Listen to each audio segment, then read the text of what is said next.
a weekly show hosted by ENT specialist Dr. Sujana Chandrasekhar and General Surgeon Dr. Marina Kurian. They'll be joined by guest experts to discuss an array of newsworthy medical and health issues. You're invited to ask the doctors anything. The physicians and their guests' views are their own and do not represent any institution. Please contact your doctor for any personal questions. Please hit share and join us live on Facebook, Twitter, and YouTube at She's On Call, hashtag She's On Call. Please welcome our hosts.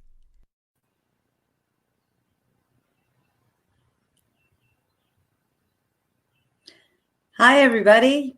I'm Dr. Sujana Chandrasekhar. I'm an ear, nose, and throat surgeon, and I practice in Midtown Manhattan and in Wayne, New Jersey with ENT and Allergy Associates. My subspecialty is in ear surgery and surgery of the skull base.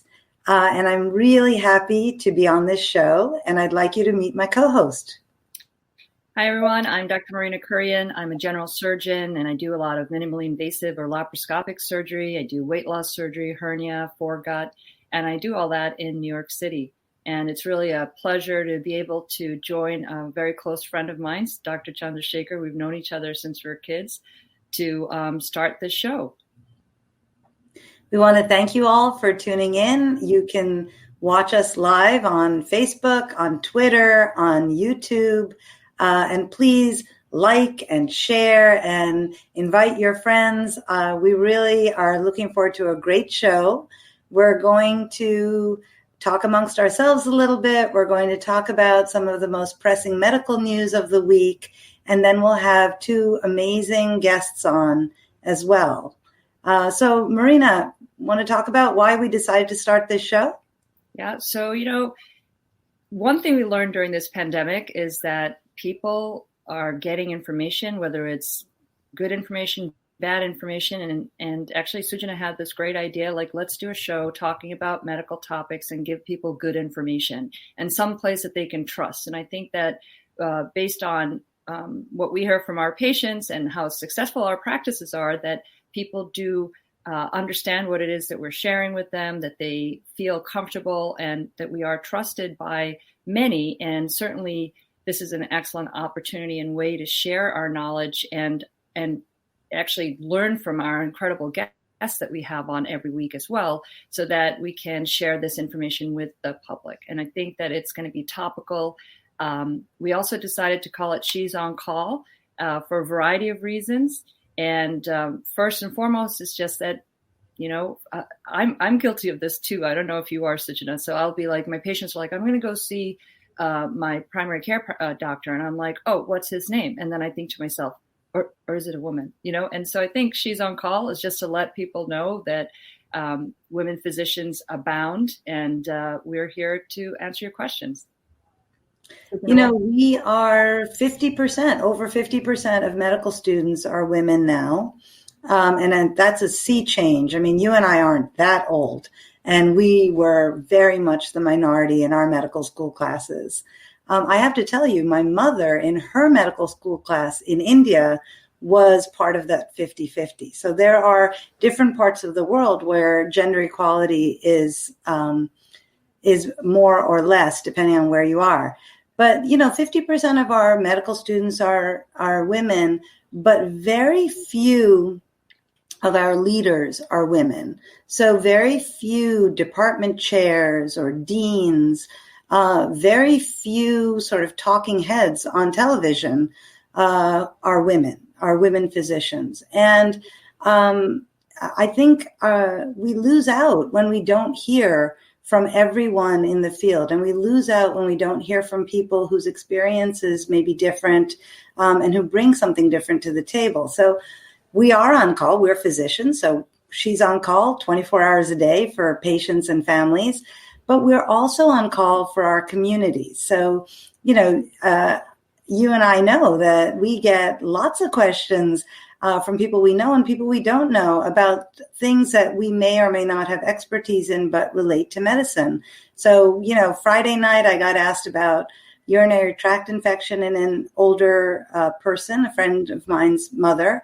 And then yesterday night, I got an email from a friend because her mother, who lives somewhere else, has some bleeding in the front of her neck. And, I think one of the joys of being a physician is not only taking care of the patient in front of us, but being able to provide rational and kind and correct advice to people who are not particularly our patients.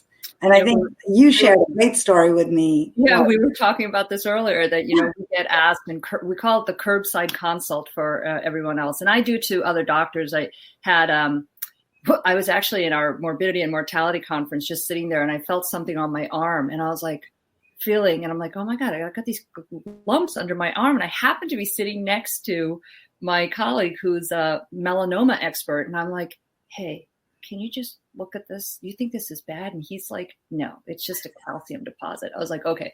Because, sometimes even though you're a doctor, you're like, what is that? So I asked that. And then another thing was we get curbsided everywhere. I got to go backstage at one of these rock shows back in the 80s. And it was, it was cool to be backstage, and we met the band players, and they were like, oh, what do you do? And I was a surgical resident at the time.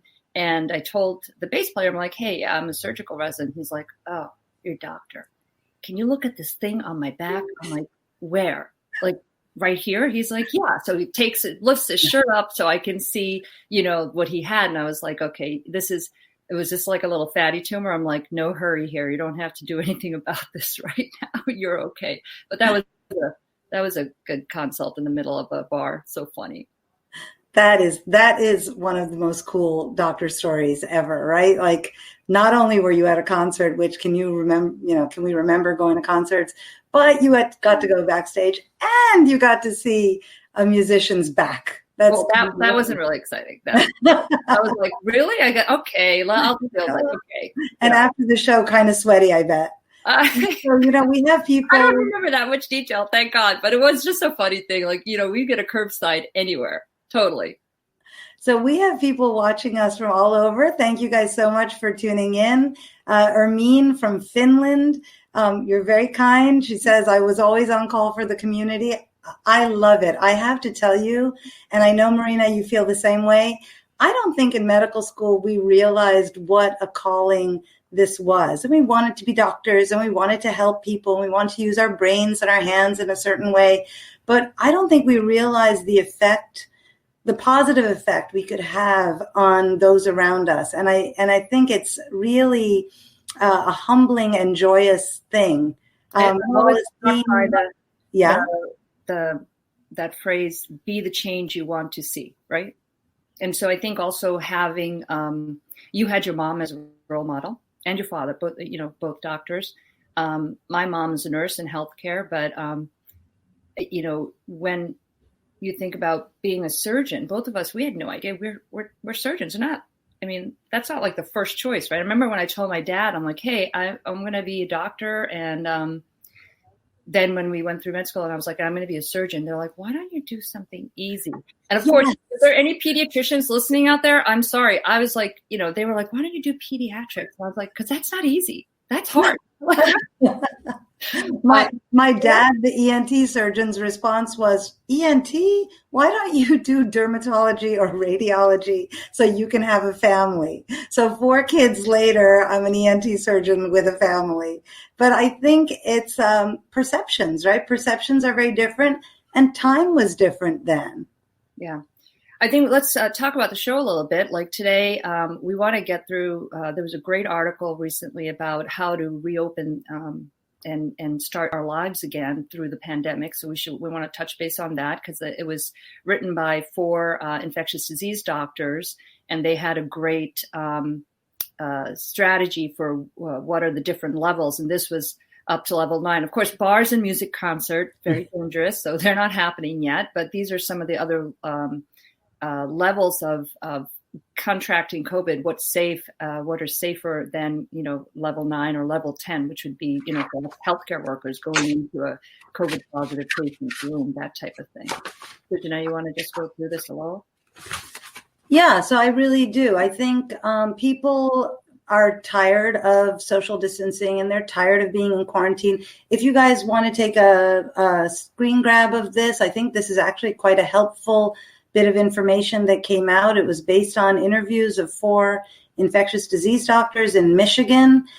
So it's not data driven, but it's experienced opinion, and I think holds a great deal of validity. COVID's not gone, right? COVID's still here. In New York and New Jersey, we have certainly not only flattened the curve, but dramatically reduced the number of cases because of the strict quarantine, because of the kind of care that citizens are taking not to infect each other. But there are 25 states in the United States where the numbers are rising, and 4 states in which the numbers didn't even fall, not even for a second.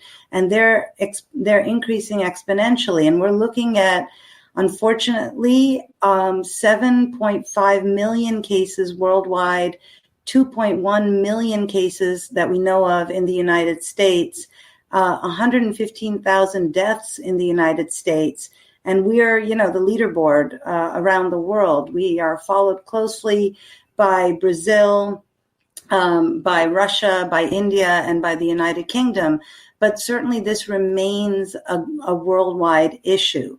So how do we re-enter life? How do we go back to work? How do we go to see our doctor? How do we go out to restaurants? How do we live? So these infectious disease doctors who were interviewed really had some great advice. They said, consider these 5 elements. Consider whether your activity is inside or outside, with outside being safer. Consider whether you're going to be close to others or distant from them. 6 feet is the correct distance, or any number of feet other than 0. How much exposure time are you going to have? We saw a lot of healthcare workers get sick because of the constant exposure to sick patients. What is the likelihood that the people around you are complying? So what's the likelihood they're going to be wearing masks and staying away if they're sick and keeping their distance? And then what is your personal risk? Are you pretty much a healthy person? Do you have some underlying medical disease? And then they talk about different activities. So, number 1, the lowest risk is getting takeout from a restaurant and playing tennis. So you can play singles, you can play doubles. Many of my friends ask me, can I go back to playing tennis? Can I handle the ball? And I'm like, sure, handle the ball. Don't lick the ball. But certainly you can play. And at the end of your game, you can either wash up for 20 seconds with soap and hot water, or you can use Purell and you can go about your day. Yeah. I think those are great points. And when you're like, lick the ball, I'm thinking, just act like the tennis ball was just in the dog's mouth. You're pretty much not going to want to put up too much. It's so exciting to have 2 wonderful guests this week on our inaugural show. So Dr. Dara Cass is an ER doctor, and she's also the founder of Feminem, which is a wonderful organization. We can ask Dara about it, but they're doing a lot of education. And it's also a resource for women physicians, and in particular, emergency room physicians. And it really served, I think, as a turning point for a lot of what we're experiencing in medicine. And our second guest today is Dr. Hafia Eltahar, and she is a 3rd-year resident in ear, nose, and throat surgery at Rutgers, New Jersey Medical School. And we're very excited to have her as an up-and-coming physician and future leader in medicine and surgery. And we are going to talk to both of our guests about not just their lives in general, but their experiences during COVID and how we can start opening up safely.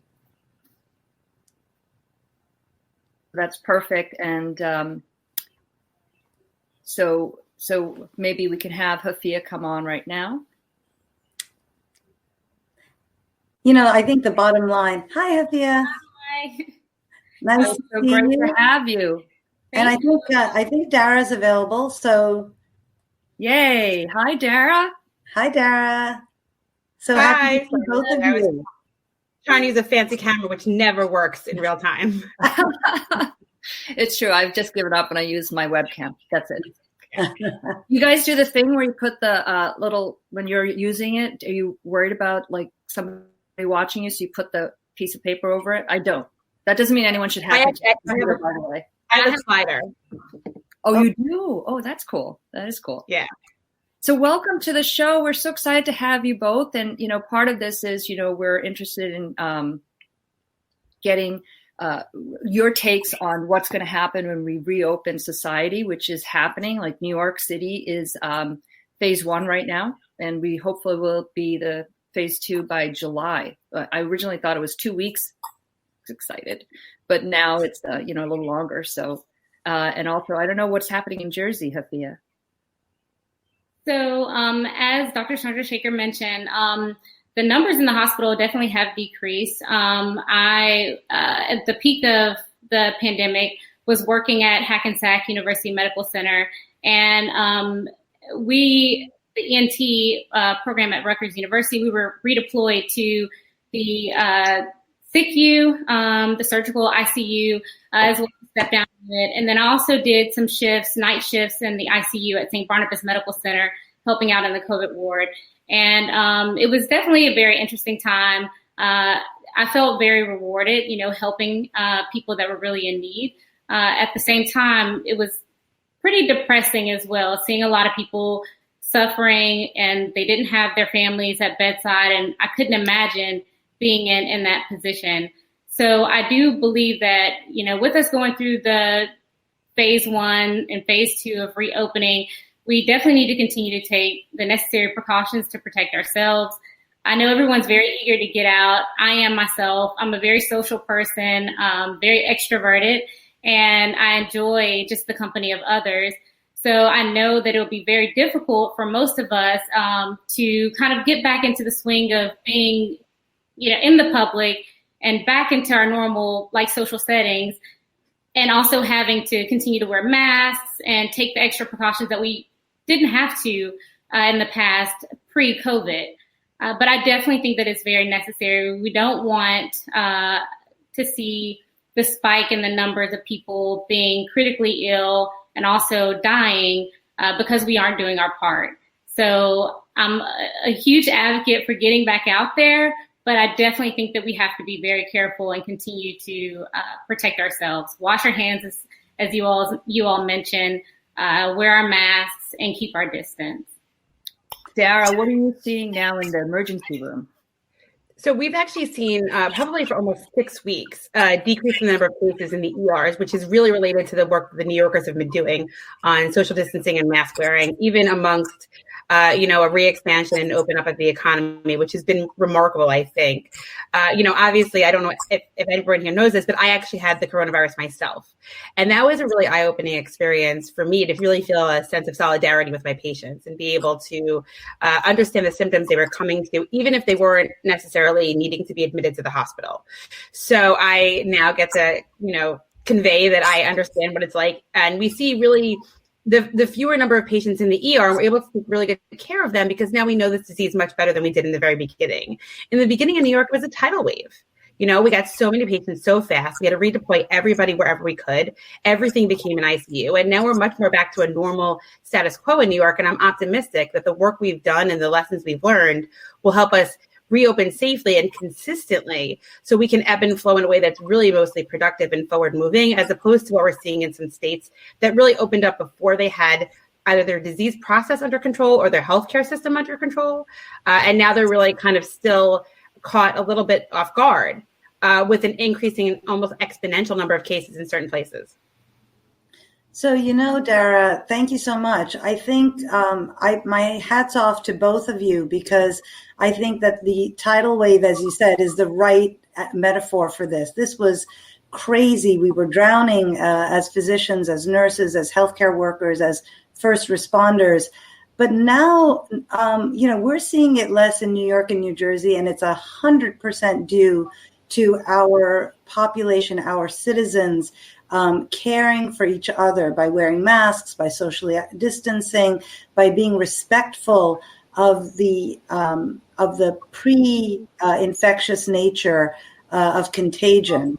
But I'm wondering, Dara, if you don't mind sharing with our listeners what signs and symptoms should they look for? You know, both ER and ENT tend to be very first line for many of the signs and symptoms that people are looking for. So when should they be concerned and what should they do? So actually, the advice I give now is the advice I give now is very different than the advice I gave in the very beginning. The advice I give now is if you have any concern that you have the coronavirus or even have been exposed to the coronavirus, please go get tested. Because the best case scenario is a testing rate that's positive of less than 1%, in which case testing is available and ready, and we're finding all these very early symptomatic cases and really isolating people early on so they don't infect other people. Remembering that a lot of the attack mode for this virus is in isolating and identifying cases early on, and then having them not be contagious to other people. So the mask wearing helps us with that early phase, right? Before you have symptoms or even in the first day of symptoms. And those symptoms really are, a light cough, really a cough that's kind of a superficial cough.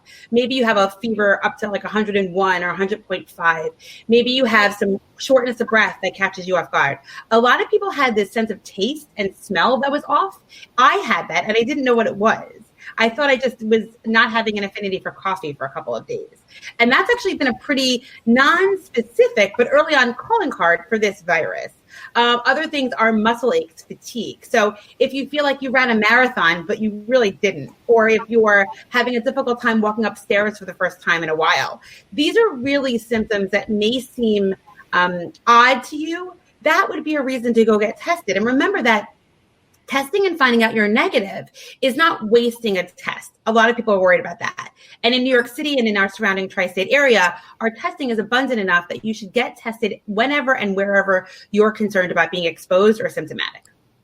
So Dara, Matt Schifrin from New York and New Jersey area is writing in, what were your symptoms? So you look terrific, and I hope you had a full recovery. I know I have friends who had not hospitalized disease, but they're still having some trouble with full breaths. They're still having muscle weakness. They're still having some fatigue, although they're back at work. So what kind of symptoms did you have, and what do you think the recovery process probably looks like for people?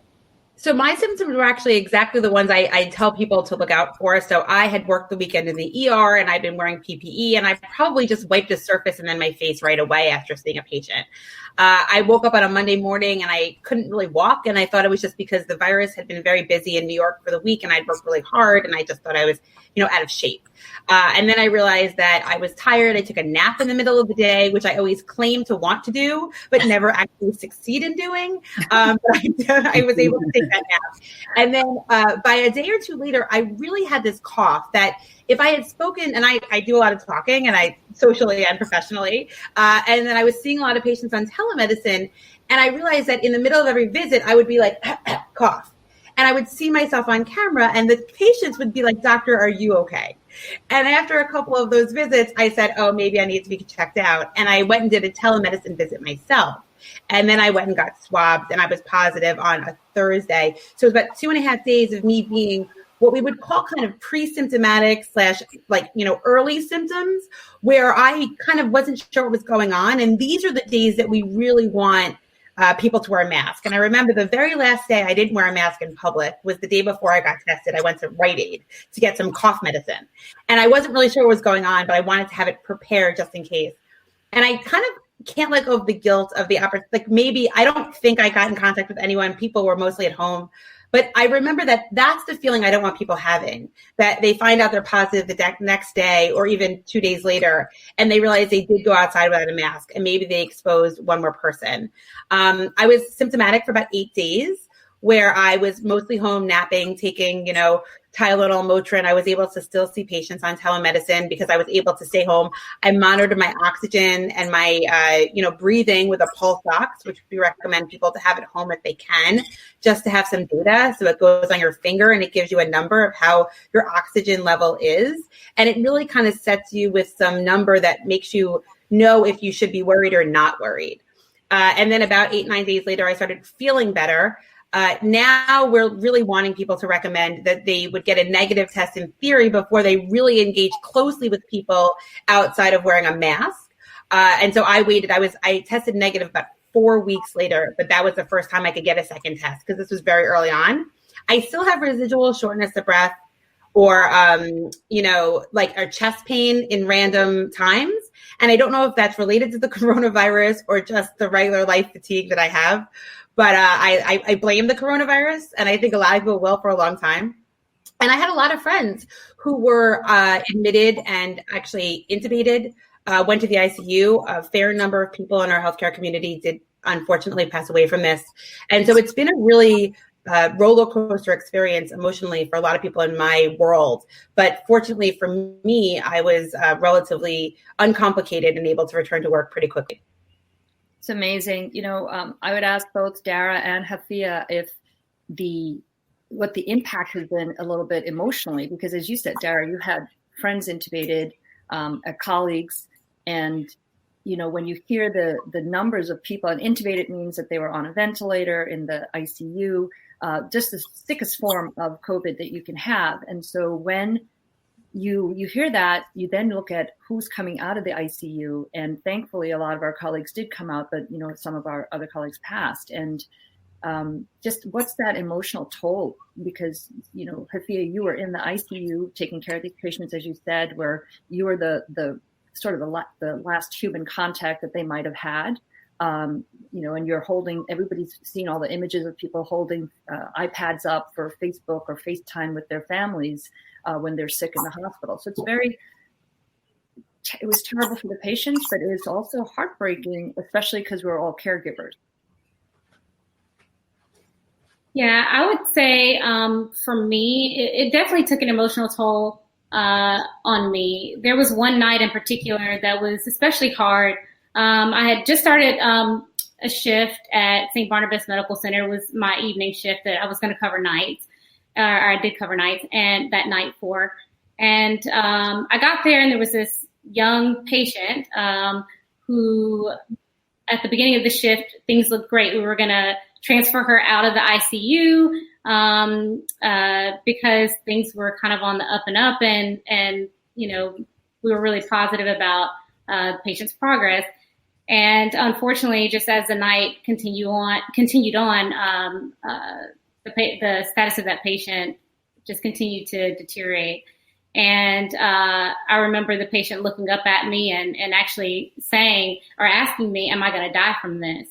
And that was really, really hard. I couldn't imagine it being one of my loved ones in the hospital, not able to have me there at the bedside to comfort them, let them know that I'm there. Hope, and I think that having your family or patients having family around really gives them hope. And I think that has been or was the toughest part for me in the ICU, is just seeing those patients there pretty much alone, other than the healthcare workers there at their side. So I try to be that supportive person, but I know that it doesn't compare to actually having your loved one there. Hafia, I'm tearing up listening to you, because I remember being a trainee, and I remember how hard it was to learn and work my area of subspecialty, my ear, nose, and throat surgery, how difficult it was to dedicate myself entirely to that.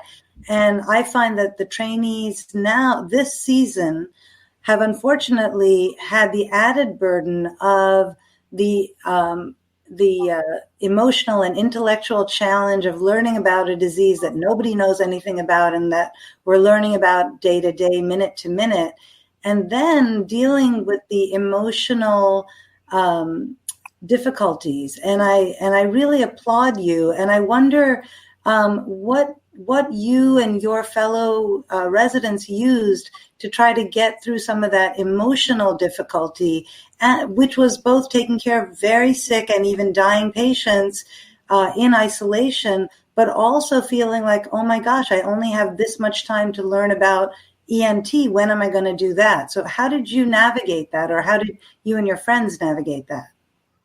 So a couple of things. As far as trying to, stay in tune with ENT, I utilize my evenings in the surgical ICU and in the COVID ward when things were pretty quiet to read Pasha, read about ENT. And I honestly felt like it kind of kept me grounded because it was such a stressful and honestly emotionally traumatic experience that I felt like I needed something to kind of hold on to in a sense during those nights and kind of remind myself of why I chose to be, there in the first place. And so that was something that kind of gave me comfort. But I would definitely say more than anything, having the support of my family, my friends, I always had people checking on me, asking me how was I doing, whether it was my family back home in Sudan, or my family in Alabama. I had several attendings reach out and ask, like, are you okay? Do you need any sort of emotional support? And venting to me was, something that was very therapeutic. Again, having people that I could call, having friends that I could text in the middle of the night saying, oh my gosh, this is really rough. Or, this was really rewarding. One patient is doing very well and they're, being sent out of the ICU. It is. Did you guys see that? I think I was on Twitter. There was some resident team that every time they extubated a patient, they would do an extubation dance, and they posted these dances, and I just loved it because it's like they were celebrating, this. It's a success, and I think the thing about COVID that we've all learned, or we call it COVID or Corona or whatever, right? Is that we just don't know. And we're learning. And as I said before, there's so much science and research that's coming out of this. And it's such an incredible step forward for research. And I'm just so, I would love to be involved in that research, but I'm not because this is not what I do, right? But I just think it's just such a trove of information that it's going to be, the things we learn and the things that we learn incidentally are going to be so amazing, right? That this like, this didn't work for Corona, but now I think it's going to work for influenza, right? So it's good. It's such an amazing time, but it's also a super hard time. But I think it might be a great way to segue back to how we're going to get out, right? Especially the summer. Well, I think that's actually, for me, that's exactly the point, right? We've been able to lead with humility, at least those of us that have tried to really be leaders in this moment, to say, these are the things we know and these are the things we don't know, but we all need to live and move forward, right? And I think also a lot of us, I'm a parent of 3 kids. So in the middle of all of this, I've also had to figure out how to do homeschooling and get them engaged and keep them athletic and figure out what it looks like in the world to have them not understand why they're at home, why are they wearing masks. One of my kids had a liver transplant when he was 2 years old to make it even more complicated. But the reason I bring that up is because as we re-engage over the summer, a lot of the things we think about is what are reasonable risks we need to take as a community? What are things that are just not reasonable risks? So one of the things I talk about a lot is closed space singing, whether it's at church or a concert, is not a reasonable risk to take right now. But if you want to go to an outdoor band shell and listen to an orchestra, that's probably a good idea, right? And so I think that as we reopen, I talk to my children about activities that they can partake in that are really rewarding for them, that are engaging and athletic, that keep them socially engaged with other people, but also moderate the risk that they have so they're not going to in-person overnight camp in a bunk with 12 kids sleeping like sardines this summer because we just don't know enough about the virus. I think those are great points. I think people have a lot of concerns about, one, resuming work, because many people have been out of work for 2 or 3 months, and some have been fortunate to work remotely on the computer and others not. But, people like to go to work. It's always nice to go to work and interact with your colleagues. So I think one of the questions that Sherry Preston, who's watching from New Jersey, asked was, what is happening? Like, how are we going to be back in offices, back maybe seeing our doctors in their offices or our dentists in their offices? How are we going back to some sort of normal semblance of life while maintaining these norms? And I wonder if, Hafia, you have some ideas on what people can do to get back into the work atmosphere, but in a safe way. And I'm wondering if we could just put up that graphic again while Hafia is talking. Yeah, I personally feel, number one, like as they have listed, playing tennis, getting out, being active. Even for myself, even during the peak of Corona, the gyms were closed, but I took it upon myself to go running outside. I think staying healthy, staying active are definitely ways to, improve your emotional well-being, physical well-being, and just, it serves as a great immune booster as well. So I think that, people signing up for virtual, 5Ks or marathons or whatever, I mean, that's definitely a way to continue to maintain the social distancing, but still be active in a very kind of social way as well, because it's virtual and other people can join. I think that, again, as I said, I'm an extrovert and I love being around others. I definitely think that we should continue to do that. And, if you can go out to dinner and say some of the restaurants open up their outdoor patios and you can, small groups can get together and go have dinner, I think that's a very appropriate way to kind of, get back into kind of, I guess, normalizing our social lives again. Again, it's not going to be 100% for a while, but I definitely think that there are things that we can do, as stated, that'll help us kind of get there and enjoy, Dara, I want to ask you, I know what I'm doing in my office, right? So when I'm back in the office, we're trying to limit it to like 1 or 2 people every 15 minutes and then trying to move the patients out. The patients are going to make their appointments by phone, because they're not going to stand in front of the desk, et cetera. And everyone's wearing a mask. And if they don't have a mask, we give them one. How are the ERs doing this? So we're actually doing really well. I think that every patient that comes into the emergency department has a mask on, and we've been taking care of. Right now, I would say I worked yesterday in the ER and the day before, and the patients I took care of were not there for coronavirus symptoms, and I don't feel that they got any higher risk for coming in for being seen in our ER being exposed. We're able to really kind of put the patients that are coming with respiratory symptoms or even high-level illness away from patients that are coming in for lower risk things, and that's because of not just the volume of patients, but the time we've had to really plan ahead. Right. I think doctors' offices, dentist offices are actually in a lot of ways lower risk than other non-planned gatherings. Right. One of the things that's really important about this moment is to remember that all of our moves need to be deliberate. So it means that we need to know when we're going somebody, where we're going there, how long we're staying there for, what's our interaction. And then we need to get home or certainly moving on our way as soon as possible. In the middle of all this, one of my children sprained his ankle. It was really like a fracture of his growth plate. So he had to go to the orthopedist in the middle of the coronavirus. And he had really otherwise been at home. This was a scooter accident because, of course, he decided to scoot in the park. And, the office was really remarkable. The same thing for them. Everyone was masked up. We registered ahead of time. We went right into the office. They were seeing a fraction of the number of patients they had seen before, but really responsibly. And ironically, the doctors got to take more time with their patients because they were scheduled so much further apart. And so I think that it's an interesting time to reframe what visits can be done on telemedicine versus what visits have to be done in person. There are going to be and continue to be visits that have to be done in person. But there are a lot of things that we can do, even in emergency care and urgent care, that we can screen patients, via telemedicine and really get people to the right doctor once, as opposed to what we've done in the past, which is farming people to appointment after appointment, not really knowing where they need to end up. So I think the emergency departments are doing great. I think doctors' offices are doing great. I think we'll get to dentists and orthodontists, which is a big thing in my world very soon. And then, that's important for a sustained economy and a sustained healthcare system.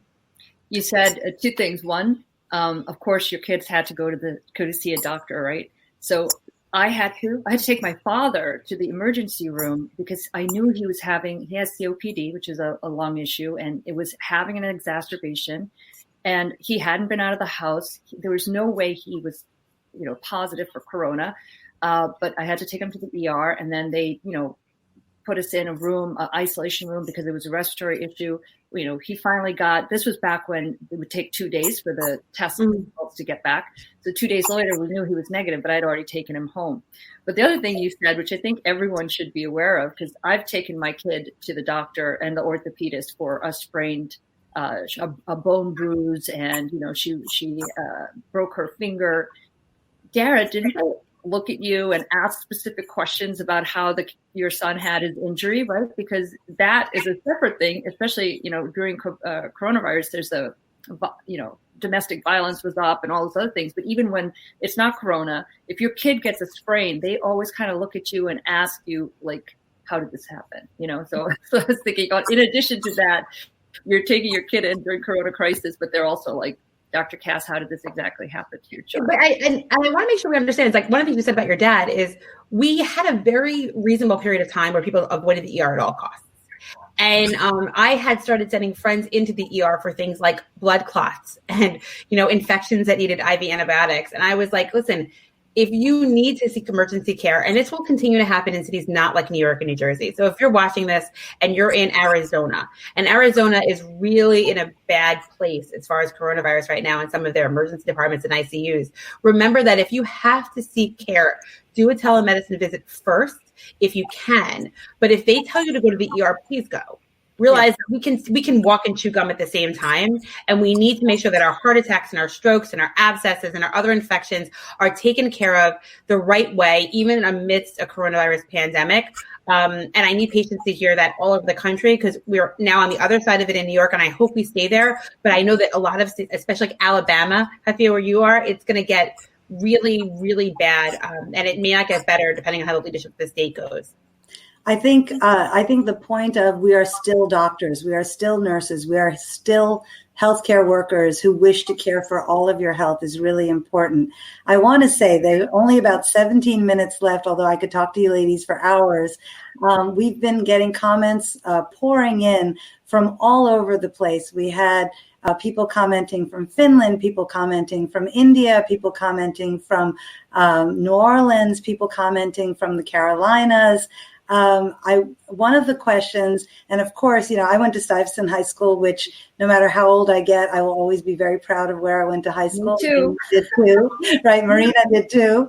And Robert Hillman, who was in my class of 80 at Stuyvesant and is now in North Carolina, asks, what is contact tracing and how can it be implemented? And Mark Lee, who's another great friend that I met through digital media, is saying that he actually got trained to be a contact tracer and now is looking to implement those skills. So I think that's the one we're talking. Dara, you talked about testing, you talked about not being afraid to go to the doctor, you talked about not ignoring your symptoms, and I think Dara and Marina, you guys were perfect. My husband says whenever I get a cold, I have like pneumonia, and then meanwhile, so you had your lump looked at because the melanoma specialist had to look at you, whereas Dara went and took a nap and went to Duane Reade and finally realized she has lost her taste for coffee. Dara, yes, I don't think so. It was I was in denial. That's all there is to it. Yeah, and denial is not just a river in Egypt, right? So right, we all know about this. But I'm wondering, Hafia, if you can talk to our listeners and our viewers about contact tracing and why that's important and what that means. Like, do people really have to go door to door to sick people, or is there something else that they need to understand about that process? I don't necessarily think that people have to go door to door to sick patients, but I do think that, if people can kind of remember, say for example, if they are seeking medical care because they're symptomatic, and they can say, well, these were the last individuals that I was around, that could provide some information that could help as far as maybe reaching out to certain individuals and saying, hey, be on the lookout, that sort of thing, I think could be, of help. And I think what the countries where we've seen amazing results, like New Zealand had very intense contact tracing. Germany had very intense contact tracing. Now, they all happen to be led by women, but I saw that. An issue for a different show. Roberta, I'm so happy to hear that your granddaughter's at Stuyvesant. Stuyvesant is the greatest, I have to say. Sorry. There are a lot of great schools. I went to Midwood. I'm just putting it out there. I'm not going to sit and have this happen and deteriorate this conversation so much. Okay. Where'd you go, Dara? I went to Midwood in Brooklyn. Oh, yeah. excellent. So All right. there are great high schools all over the country. Yeah, we're good. I totally forgot. I mean, Sujana and I have been childhood friends. So I totally forgot when I got to Stuyt. I mean, I knew you went there, but like I just didn't recall. And now I was like, oh yes, we went to Stuyt. Yes. Yeah, I was a ninth grader. She was sister. a senior, and I knew her, so she was nice to me. It was awesome. And your sister was older than me, and she was nice to me, which is why I paid it back. Yeah, and I have to say, thinking about people who inspire us, Marina's mom was a nurse at Mount Sinai, where I was a medical student, and I learned a great deal of empathy and compassion and patience from your mom. Yeah, who really could be in the eye of a tornado that was going on and just keep the goal in mind. And I think that's what people come to physicians and nurses and healthcare workers for, so that we can, in fact, keep the goal in mind and keep the patient at the center of what we're doing. I want to remind our viewers that, you can follow us. She's on Call on Facebook, Twitter, YouTube. Please like and share because we're definitely going to be coming back next week. Again, next Sunday, 11 to 12. And at the end of the show, we'll show you our next guest. And we would love for you to join us in this conversation, because I think it's fun for us. As you can see, we're having a great time. Hopefully we're making a lot of great information for you guys, but also making you laugh, because not everything's so serious. We are talking about COVID. That is a totally serious topic, but there's ways to deal with illness and sometimes a little bit of giving it perspective. And there's joy in medicine, and there's sorrow, but there's the joy and the laughter has to be there for like it to be best medicine, really. Marina, can I just make contact tracing for 1 second? Absolutely. Okay. So every state is doing things differently, and this is actually part of the 50 states in DC in the United States of America. So in New York State, one of the things we're doing is actually investing in contact tracers and in the process of contact tracing. And so we want people to know that if your phone rings and it is an unknown number, it may actually be a contact tracer calling you and asking you if you have symptoms or telling you you've been exposed. And that's where a lot of the training for contact tracers has happened. So we want more states to have formal contact tracing programs. One of the things I say to people is if your community or state does not have a formal contact tracing program, that's kind of what Haifa was talking about, where you are your own contact tracer. So you need to make sure that you know who you've contacted and who you've spoken to, and really call them after you find out that either you or a family member is positive. But there are developing, thank God, in regionalities, formal contact tracing programs that will call you, not necessarily knock on your door. Just let you know that you may have been exposed and that you may need to get tested. And we look forward to seeing those programs everywhere, because the 3 tenets of expanding safely are going to be testing, tracing, and isolating. So making sure that people that know that they have been exposed or that they're positive isolate themselves until there's been a reasonable period of time waiting for symptoms to start, or that they are negative with either multiple tests or just for a period of time. No, thank you. That's such important information. And I think, do you guys not wonder that if we're all wearing masks and we go out and we are, if we're feeling sick, we stay home and do all these things, that don't you feel like we're going to actually change perhaps our flu season and our cold season? Yeah. Right? There's going to be some good coming out of this, I think. A lot. We don't see, I had a patient with strep throat yesterday for the first time in weeks, right? And strep itself is generally, as our ENT doctor will tell you, not always contagious, right? It sometimes can be just a manifestation of what you have in that lives in your body. But we have not seen a lot of other respiratory viruses. Even we saw like a massive downswap of the flu virus in March and April because of the masks. Mm-hmm. And we've also seen, and this is, I think, really inspiring, is this Missouri hairdresser case, I think, is so fascinating, where you had 2 hairdressers that were symptomatic and in close contact with people. 140 people were exposed in theory, but the hairdresser and the customer were both wearing masks, and none of them got the coronavirus. None. Which I think is so exciting as far as an opportunity to do something without waiting for a vaccine or more medication, because prevention in this case is so key on the idea of getting back to normal, engaging with our communities, and getting back to an economy that's going to move forward. And that's a critical point, right? Livelihoods of so many different, in New York, what do they say about restaurants? It's location, location, location. But really now when so many of them have shuttered their doors. It's going to be a completely different landscape. And I think it's so critical that we do restart the world has to restart. I think it's not that hard to wear a mask, and it's not that hard to care about other people in your community. And frankly, if all we need to do to get back to work and get back to life is to wear a mask and keep our distance and wash our hands, I think we're going to be okay. A lot of people are writing in, and it's so amazing to see. Laureen Looney says, awesome idea. Congratulations on our new show. Thank you. Bose George, who's writing from Eastern Long Island, says, great show. Thank you. Allison O'Connor is congratulating us on the information that all of us ladies are providing. People writing from Chicago, people writing from California, from all over the place, which is really great.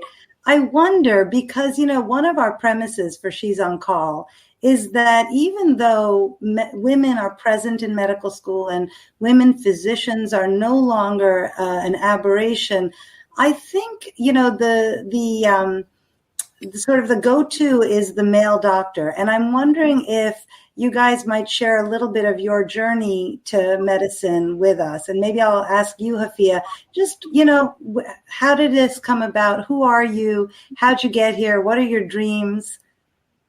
Let's know about you. Yes. So my story is I guess a little cliche. When, I grew up always wanting to be a doctor, kind of thing. And so once I got into medical school, which I went to the Alabama College of Osteopathic Medicine and graduated there, I never really even imagined myself being a surgeon, to be honest.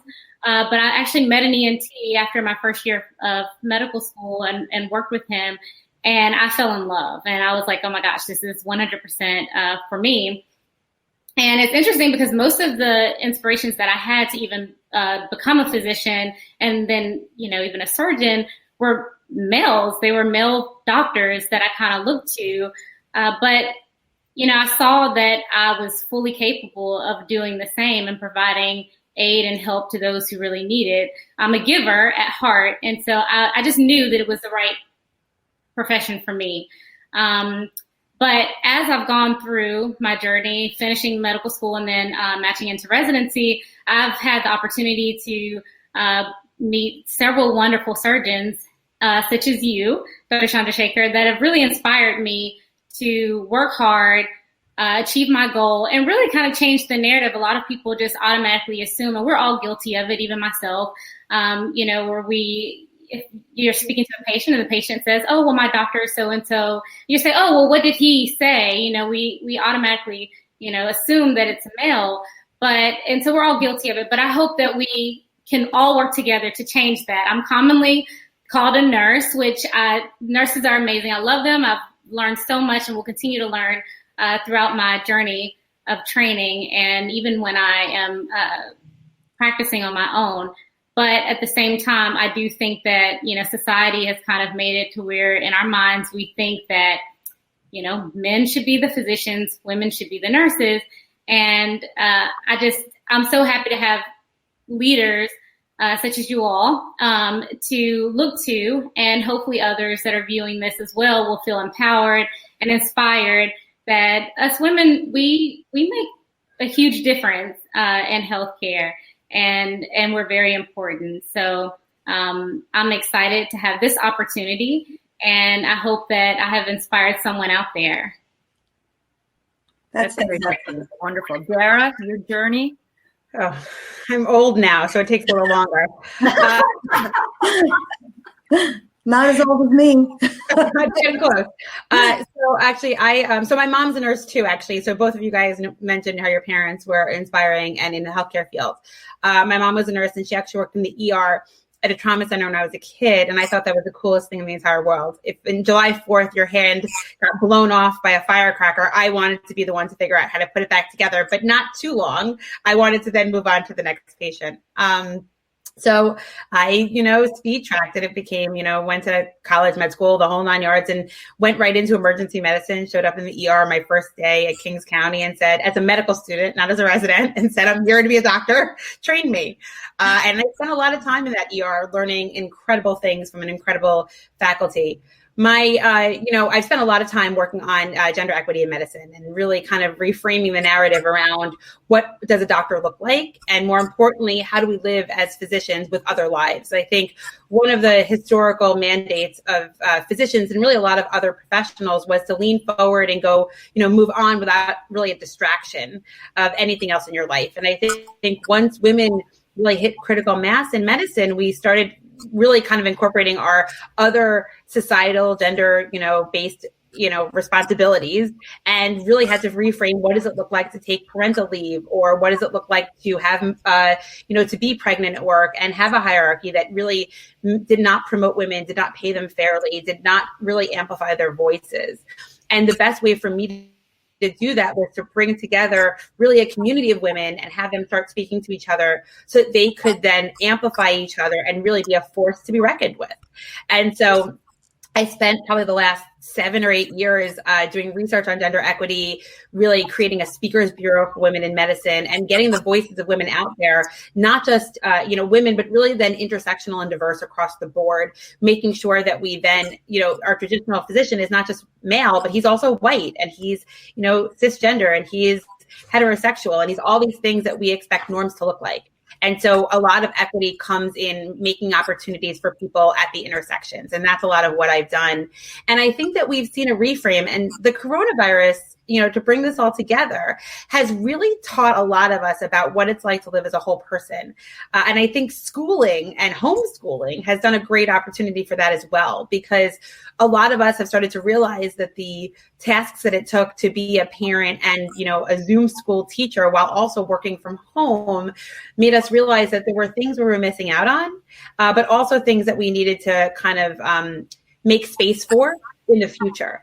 And so we'll see a lot more flexible working, I think, job sharing and opportunities for workplace space that will create better equitable principles aside from a reframed healthcare work environment, reframed economy, and other kind of principles that I think will hopefully bring us closer to diversity and inclusion and long-term solutions writ large.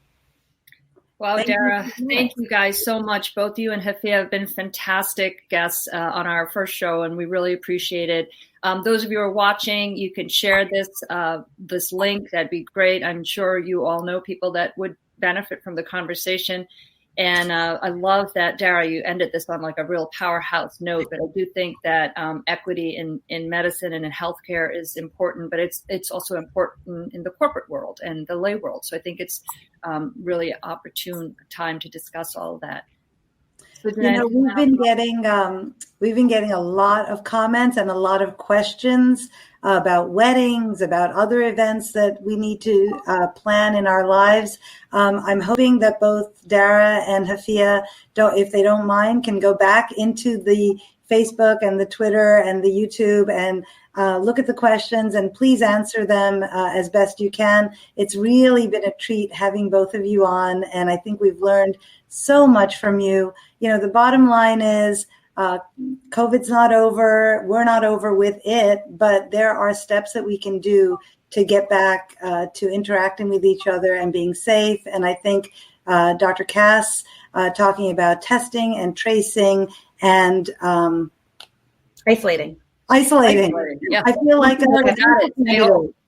if you say it all the time, you never forget. Yes. Tracing and isolating is the way to go. Please wear a mask. Please let's do the next show because we're running. So follow our guests on, and thank you guys so much. And Marina, do you want to introduce next week's show? Yeah, next week we're going to have Dr. Nadia Hernandez on. She is an anesthesiologist in Houston, and Dr. Lillian Lee, who is also an ENT resident, I believe, right? Mm-hmm. Yep, at Georgetown. In Georgetown in DC. And I want to thank our team. We have had team people, and here they are. They're wonderful, fantastic, and it just made this seem so seamless. But definitely Sri Srinivasan, Rose Vandana, Julia, Shrushti, who did the design for our card. Definitely follow us. You can see where we are. It's hashtag She's on Call, and you can follow us on Facebook, Twitter, Instagram, and YouTube. And that was quite a feat to get all together. So thank you so much to our team. And you know what? If you want to email us, please email us at docs@she'soncall.com. If you're interested in sponsorship of this show, we'd love to hear from you. But we'd also love to continue this dialogue through the week and see you again next week. Please tag and share and like and subscribe and let your friends know if you enjoyed it. And if you didn't enjoy it, tell them you did. Or tell us why you didn't, and we'll be happy to discuss that. Yeah. Thank you so much. Thank you so much. I enjoyed everyone. Thank you. Bye. This is great. Thanks, Marina. Bye. Bye. Take care. Bye.